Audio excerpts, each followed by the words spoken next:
Good morning, friends. Welcome to the daily morning podcast of SBI Securities. Let us check what happened in the Indian market yesterday. So, yesterday we saw, with the first trading day of the week, we saw Nifty scaling to the levels of 21,000, whereas Sensex has touched 70,000 levels during the intraday trade, whereas Sensex has settled at levels of 69,928, up by 103 points, and Nifty surged by 28 points to end at 20,997 levels. On the gainer side, we have seen yesterday Nifty PSU Bank was one of the top gainer, and the index was up to the tune of 1.4%, mainly led by gains in banks like Bank of India, Punjab and Sindh, and Union Bank of India, whereas Nifty Media and Metal were also up by 1%. Nifty Pharma and Healthcare declined to the tune of 0.6%, led by the crack in 5% in stock of Dr. Reddy's after the US FDA 483 Form 483 notice. Overall, yesterday market breadth was in favor of bulls, so we have seen 2393 stocks closing in the green in the trade yesterday, whereas 1467 stocks were in red yesterday. In addition to that, nearly more than 200 stocks have scaled 52-week high.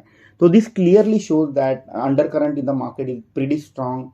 Stock specific action is pretty strong. So wherever there is a positive development pertaining to some sector or some stock, we are seeing a positive reaction and buying from the domestic institutional investor, retail investor as well. Yesterday evening, US markets were in green, so we have seen all the three benchmark indices in the US closing up to the tune of 0.2 to 0.4%.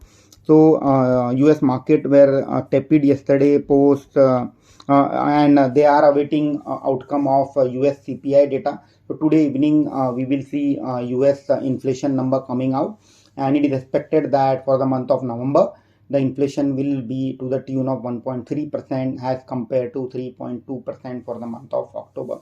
And this will be one of the key important data that will go as the input for US Fed meeting, which is scheduled tomorrow evening. And in addition to that, we have already seen a very pretty resilient data as far as US jobs data or labor data is concerned. So it is a dilemma in front of US Fed governor. On one hand, inflation is coming down. On the other hand, labor data is coming pretty strong. So we may see some soft landing as far as US economy is concerned. And it is expected that in the meeting which is due tomorrow, we may not see any change in the interest rate. However, the commentary from US Fed governor on outlook for next calendar year and when can we expect the rate cut from the US governor, that is one of the key important data to be tracked in the meeting tomorrow evening. Today morning, all the Asian indices are trading in green. However, GIFT Nifty, which is an early barometer of Indian equity market, is trading kind of flat at the levels of 2112. Overall, if I see today seems to be a kind of neutral to positive day.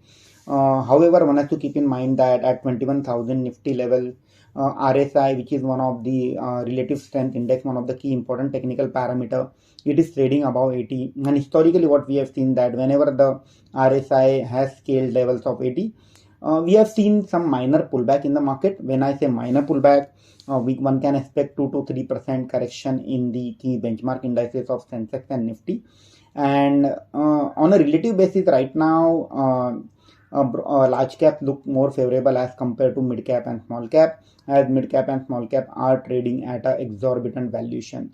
So we may see some profit booking in mid cap and small cap over the next 15 to 20 days, and large cap may relatively outperform the mid cap and small cap. Moving on to the stock specific development. First, Dixon Technology, the company's arm Paget Electronic has received manufacturing contract from Lenovo for manufacturing laptop and notebook under the PLI 2.0 scheme. So that's positive for the Dixon. The stock has already reacted to this development. Stock was in strong uptrend during the last few days. However, post this development, we may see rub-off effect on other companies like Sirma, which is again one of the contender for PLI 2.0 scheme, and we may hear some development from Sirma on this front also. RVNL has won a bid worth 243 crore from Madhya Pradesh Metro project, that's under the JV 5949 JV. Again, a marginally positive for RVNL. In terms of price action, RVNL stocks has moved out of a strong out of a consolidation band, and fundamentally we like this business. One can look at this company from medium to long term perspective. Sterling Wilson has launched QIP, and the company plan to mobilize 1500 crore at a floor price of rupees 365 per share. This is at 14% discount to the current market price of 423 per share. However, post this QIP, the company, the debt will reduce substantially. At the same time, recently we have seen the company has one large order of $2.5 billion from Nigeria. So overall, company seems well poised to deliver a healthy return over the next 2 to 3 years. So one can look at this company. It's a kind of turnaround story, and the company belongs to the Reliance Group. Again, Jammu and Kashmir Bank has also launched a QIP, and the bank is mobilizing 750 crore at a floor price of rupees 112.6 113. This is at 10% discount to the current market price. Again, JNK Bank, looking at the way things are improving in Jammu and Kashmir, and it is expected that the commercial activity, economic activity in Jammu and Kashmir will pick up over the next 3 to 5 years, and that augurs well for the Jammu and Kashmir Bank in medium to long term. So there is some management change. Infosys current CFO Nilanjan Roy has resigned from the position. However, he will continue in the office till 31st of March 2024, and Mr. Jayesh Sangarika has been appointed as the new CFO from 1st of April 2024. So nothing major, no major development as far as Infosys is concerned. However, since we are discussing Infosys, let us take a check on IT sector. So IT sector with inflation picking out in US market, it is expected that US companies will start spending on IT from the next calendar year, that is calendar year 24. At the same time, the cost pressure for all the IT companies have reduced significantly with the attrition under control. So it is expected that IT being an under-owned sector, we may see some outperformance from IT sector over the next 2 to 3 months. Moving on to next development news on PNC Infra. The company has received 116 crore worth of order from NHAI, and that's positive for PNC. So company has received this one-time settlement under Vivad Se Vishwas. So that's positive for PNC Infra. We may see some positive reaction in PNC Infra today. JKT India, one of the auto ancillary company in India, has one order worth 183 crore from JTEKT Brazil. So that's positive for JTEKT India. REC has entered into 200 million euro loan agreement with German bank KfW. So that's the kind of refinancing deal for REC, and this money will be used to lend to the renewable energy projects. And what we believe is that this entire pack of renewable energy funding arms like PFC, REC and IREDA are looking pretty robust in terms of earning growth outlook for next 3 to 5 years, and one can ride the entire renewable energy story through IREDA, REC and PFC. Let us move on to the institutional activity. So we have seen hand change in Swan Energy, wherein 2i Capital PCC has sold 14.4 lakh shares at 465 rupees per share, and SBI Life Insurance had bought 10 lakh share out of that chunk. So Swan Energy, if you remember, recently they have acquired a Reliance Defense and Naval Company, and it is expected that that company will win certain order on the defense side, and that is leading to a lot of excitement on the Swan Energy side.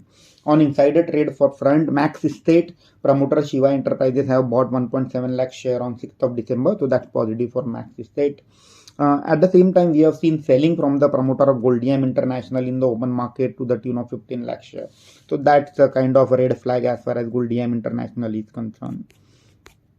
So that's all from my side on the news development on the what's happening in the trade today. So if I have to sum up today's discussion, today seems to be kind of a neutral to positive day. Stock specific action will continue. Markets look slightly overbought. Market need one of the reason to for a slight pullback, and we may see 2 to 3% correction over next few days. Buy on dip should be the strategy, and sector on focus, which are the stock one should look at on buy on dip, are one of the banks. So banks we like on private sector banks like HDFC Bank, Axis Bank, ICICI Bank, IndusInd Bank, AU Small Finance Bank. So these are the banks one can look from a public sector side. On a private sector side, on public sector side, one can look at banks like Bank of Baroda, Canara Bank, Indian Bank, Bank of India, Union Bank. So better to stick to the large size public sector bank rather than, and dwelling into the small size public sector enterprises. Cement looks augurs cement look sector as a cement as a sector look good. A lot of consolidation going on there. So we have seen recently Kesoram Enterprises being acquired by Ultratech, and now there is a buzz that India Cement is also on block. So guys like Adani and JSW Group may bid for the India Cement also. Cement sector look attractive. In addition to that, on pullback, sector like railways, defense, which is again a play on government capex, that look good. Ethanol also, there is a lot of negative development which is going on in the market, and it's a good opportunity to accumulate stocks like Praj Industries, which is one of the key engineering and cap goods company as far as ethanol is concerned. So stock has corrected from almost by 10 to 15% from its peak. So it's a good opportunity to add Praj Industries in medium to long term portfolio. Overall, markets are looking pretty bullish if I take a view from 2 to 3 month perspective. However, if I have to take a short term view, we may see some marginal correction in the market. So if you are sitting on a decent profit in on leverage position, so I would recommend you to book the profit on a leverage position, keep some dry powder, and whenever markets we may see some pullback in market, at that time you can redeploy your fund in the equity market. That's all for the day. Thank you for patiently listening to the podcast. Have a good day. Investment in securities market are subject to market risks. Read all the related documents carefully before investing.